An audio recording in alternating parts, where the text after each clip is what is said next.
অক্ষয় তৃতীয়া হিন্দু ও জৈন ধর্মের একটি অত্যন্ত শুভ দিন।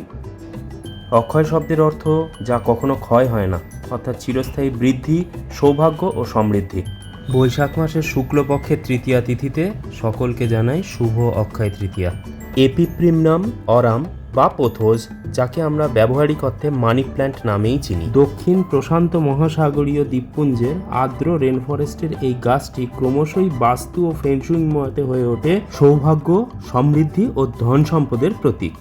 হেমি এপিফাইটিক এই গাছটি প্রাকৃতিক পরিবেশে আর্দ্র ছায়াযুক্ত জঙ্গল গাছের কাণ্ড বেয়ে ওঠা লতা হিসেবেই জন্মায়। হার্ট শেপ, সবুজ, সবুজ হলুদ, সবুজ সাদা এবং অন্যান্য ভেরিগেশনের পাতাই কিন্তু এর প্রধান আকর্ষণ। প্রকৃতিতে তৈরি হওয়া গাছগুলির সাথে জিন টেকনোলজির মাধ্যমে তৈরি করা নতুন গাছগুলিও যথেষ্ট জনপ্রিয়, যেমন golden pothos, marble queen, neon pothos, Brazil pothos, satin pothos, black pothos, enjoy pothos and অক্সিকার্ডিয়াম।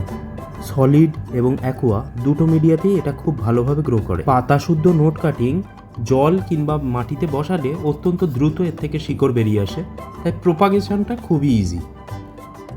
Folklore medicinal প্র্যাকটিসে এর পাতার রস স্কিন ইরিটেশনে ব্যবহৃত হলেও এটা খাওয়া কিন্তু একেবারেই নিরাপদ নয়, কারণ এতে ক্যালসিয়াম অক্সালেটের ক্রিস্টাল থাকে, যেটা মুখ ও গলায় প্রচণ্ড জ্বালা তৈরি করতে পারে। দৃষ্টিনন্দন এই গাছটা ঘরের উত্তর পূর্ব কোণে রাখা থাক সমৃদ্ধি, সৌন্দর্য, প্রাচুর্য ও অক্ষয় প্রতীক হিসেবে।